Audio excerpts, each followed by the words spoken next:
Hey everyone, welcome back to my channel Scale Up. In this quick tutorial, I will show you how you can check out your iPhone storage. It's super easy to do. Let's get started. Open up your phone settings.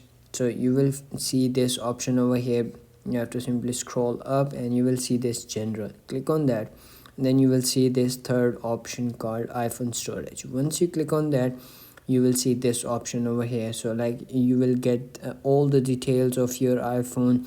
So you can see over here all the details, like some apps over here, or like you will see over here at the end iOS or like system data as well, or you can simply click on show all, and then you will see a bunch of apps over here that are installed. Or on the top you will see optimized photos over here, or on the top you will see iPhone storage.